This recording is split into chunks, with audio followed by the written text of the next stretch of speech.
Halo semua, Assalamualaikum warahmatullahi wabarakatuh. Saya dari kelompok 5. Saya akan memperkenalkan terlebih dahulu sebagai ketua kelompok, yaitu saya Noga Waluya Akbar. Dua anggota lainnya ada Siti Aisyah Ali sama ada Hanan Imanul Hakim. Saya akan memulai untuk presentasinya, yaitu brand equity atau merek. Untuk pengertiannya, merek adalah suatu nama, simbol, tanda, desain, atau gabungan di antaranya untuk dipakai sebagai identitas suatu perorangan, organisasi, atau perusahaan pada barang dan jasa yang dimiliki untuk membedakan dengan produk jasa lainnya. Di sini merek mempunyai jenis merek, yaitu ada dua, ada manufactured brand sama private brand. Saya dimulai dari manufactured brand dulu.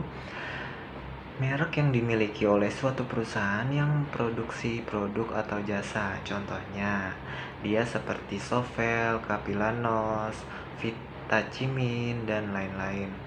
Untuk yang private brand, merek yang dimiliki oleh distributor atau pedagang dari produk atau jasa seperti Xirex Ubud yang menjual laptop Cloud FRX, atau kayak Hypermart Giant yang menjual kapas merek Giant seperti itu dan sebagainya. Tujuan merek ada 4. Yang pertama, identitas merek. Identitas merek itu adalah segala bagian yang membentuk persepsi orang terhadap brand. Ada berbagai elemen dalam brand yang digunakan untuk menyampaikan karakter, komitmen, dan nilai dari produk agar produk kita dikenal sama banyak orang atau konsumen. Yang kedua itu ada alat promosi. Nah, alat promosi ini fungsinya agar produk kita dikenal juga sama banyak orang, sama masyarakat, terkenal di mana-mana. Caranya itu kayak sekarang kan teknologi itu udah canggih kan, bisa kayak lewat sosial media, terus atau kita membayar iklan, terus kita bisa bikin brosur, terus atau pasang spanduk juga bisa. Yang ketiga ada alat pembangun citra. Ini sama aja kayak kita harus membangun kepercayaan kita sama konsumen. Jadi harus bikin konsumen kita percaya gitu dengan produk kita, apa yang kita jual gitu. Kayak contohnya itu ada kayak kita misalkan memproduksi makanan. Jadi kita harus bikin konsumen kita percaya kalau makanan kita itu layak dimakan, sehat gitu, dan udah halal juga gitu kan. Nah, yang keempat ada alat pengendali pasar. Alat pengendali pasar kayak efektivitas pemasaran, sama aja kayak harga.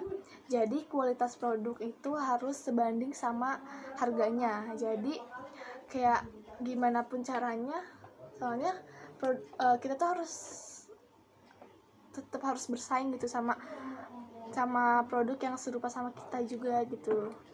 Jadi harus mempertahankan itu. Kita juga harus kasih yang terbaik juga untuk pelanggan kita. Persyaratan merek itu ada beberapa, yaitu yang pertama ada harus menggambarkan sesuatu mengenai manfaat produk dan pemakaiannya. Yang kedua, harus menggambarkan kualitas produk tersebut. Yang ketiga, harus mudah diucapkan, dikenali, dan diingat. Yang keempat, harus dapat menyesuaikan diri dengan produk baru yang ditambahkan ke dalam lini produk. Yang kelima, tidak mengandung arti yang buruk di negara lain. Lalu, merek mempunyai bentuk merek.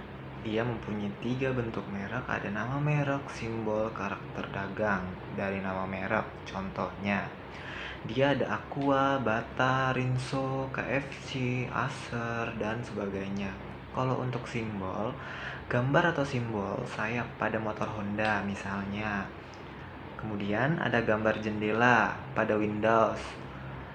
Kemudian lagi ada simbol orang tua berjenggot dan tangki fried chicken. Dia simbol KFC.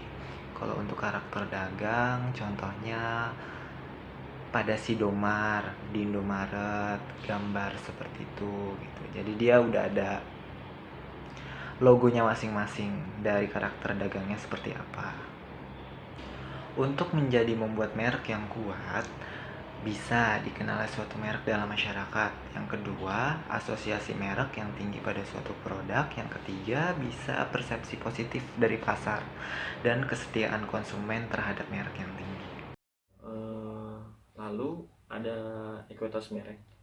Ekuitas merek ini atau biasa brand equity adalah nilai tambah yang diberikan pada produk dan jasa. Ekuitas merek dapat dilihat dari cara konsumen berpikir, merasa, dan bertindak dalam hubungannya dengan merek, dan juga harga, pangsa pasar, dan profitabilitas yang diberikan merek bagi perusahaan. Brand equity ini atau ekuitas merek adalah salah satu faktor yang mempengaruhi keputusan pelanggan dalam memilih dan membeli sebuah produk. Dengan ekuitas merek yang tinggi, maka akan mendapatkan loyalitas atau kesetiaan pelanggannya. Oke, kemudian dilanjut, brand equity mempunyai 5, yaitu ada brand awareness, perceived quality, brand loyalty, brand association, dan brand identity. Dimulai dari brand awareness, yaitu kemampuan dari pelanggan potensial untuk mengenali atau mengingat bahwa suatu merek termasuk ke dalam kategori produk tertentu. Kemudian di sini ada brand association, segala sesuatu yang terhubung di memori pelanggan. Kayak ada beberapa cara menciptakan brand association, yaitu mengasosiasikan merek dengan atribut atau karakteristik produk. Contohnya, Pepsodent Whitening dengan pasta gigi untuk memutihkan gigi dan sebagainya. Lalu kemudian ada brand loyalty, yaitu ukuran ketertarikan pelanggan terhadap suatu merek. Di sini dia mempunyai 4 tingkatan, yaitu pelanggan tidak loyal, pelanggan puas, dan jika ingin berpindah merek, mereka harus mengeluarkan biaya. Yang keempat ada pelanggan bangga terhadap produk dan merekomendasikannya. Ke brand identity, yaitu elemen visual yang mempresentasikan seperti apa sebuah perusahaan terlihat dan bagaimana citranya. Dan yang terakhir ada perceived quality, yaitu persepsi pelanggan terhadap kualitas atau keunggulan suatu produk atau jasa. Di sini semakin baik persepsi pelanggan, maka akan semakin tinggi potensi pelanggan untuk menggunakan produk. Kriteria pilihan elemen merek terdiri dari 1. Dapat dilihat, artinya seberapa mudah elemen merek itu diingat dan dikenal. Yang kedua ada berarti, artinya apakah elemen merek itu kredibel dan mengindikasikan kategori yang berhubungan dengannya. Apakah elemen merek menyiratkan sesuatu tentang bahan produk atau tipe orang yang mungkin menggunakan merek. Yang ketiga, dapat disukai, artinya seberapa menariknya estetika elemen merek. Apakah elemen merek itu dapat disukai secara visual, verbal, atau cara yang lain. Pembangunan merek yang kedua ada defensif dan berhubungan dengan cara mempengaruhi dan melindungi ekuitas elemen merek. Yang pertama, dapat ditransfer, artinya apakah elemen merek dapat digunakan untuk memperkenalkan produk baru dalam kategori yang sama atau berbeda. Apakah elemen merek itu menambah ekuitas merek melintas batas geografis dan segmen pasar. Yang kedua, dapat disesuaikan, artinya seberapa mudah elemen produk itu disesuaikan dan diperbarui. Yang terakhir, dapat dilindungi, artinya seberapa mudah elemen merek itu dapat dilindungi secara hukum. Seberapa mudah elemen merek dapat dilindungi secara kompetitif. Untuk pilihan awal untuk elemen atau identitas merek yang membentuk merek, bisa dicontohkan dengan saya memilih produk Aqua.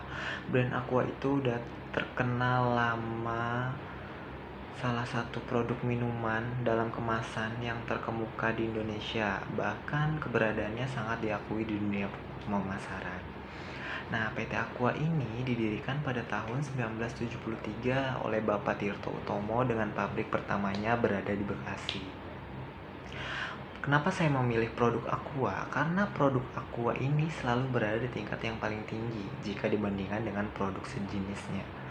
Hal ini dikarenakan produk Aqua adalah produk minuman dalam kemasan pertama sehingga dapat dikatakan produk Aqua telah mencuri start terlebih dahulu jika dibandingkan dengan produk sejenisnya. Kemudian, produk dan jasa serta semua kegiatan pemasaran dan program pemasaran pendukung. Untuk Aqua, terdiri menjadi 3 untuk program jasanya dan pemasarannya pendukungnya. Ada segmentation, targeting, positioning. Kalau untuk segmentation, variabel ini yang digunakan untuk membagi pasar berdasarkan demografi, perilaku, dan kebiasaan konsumen. Untuk targeting, perusahaan akan memilih orang-orang yang cocok yang diyakini mampu membeli produk yang dibuat.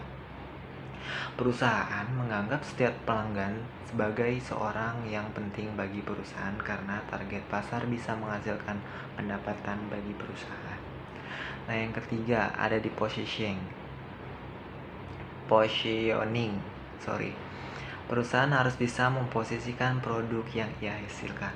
Perusahaan dapat memposisikan dirinya sebagai salah satu di antara situasi berikut ini. Kemudian, asosiasi lain secara tidak langsung ke merek dengan entitas lain. Produk branding Aqua ini, branding sebuah produk adalah segala hal yang berkenaan dengan suatu cara bagaimana mendiferensiasikan produk atau perusahaan dari kompetitor yang berada dalam kategori tertentu untuk mencirikan sebuah produk. Misalkan, PT Aqua ini perusahaan yang baik adalah yang memiliki ekuitas merek brand Aqua yang tinggi dibandingkan dengan perusahaan pesaingnya. Dengan cara di mana perusahaan melakukan menambah atau pengurangan nilai dari suatu produk yang dihasilkan. Lebih gampangnya kita mencontohkan dari artis Dewi Persik yang dikenal dengan sebutan goyang gergajinya, atau bahkan saat kita mengenal Taufik Hidayat yang terpikir pasti adalah seorang pembulu tangkis di Indonesia. Jadi brand Aqua ini harus, jika proses branding pada seseorang bertujuan untuk menemukan jati diri, dalam hal ini memperkenalkan siapa sesungguhnya diri kita. Sekian presentasi dari kelompok 5 mengenai brand equity atau merek. Kurang lebihnya mohon dimaafkan. Wassalamualaikum warahmatullahi wabarakatuh.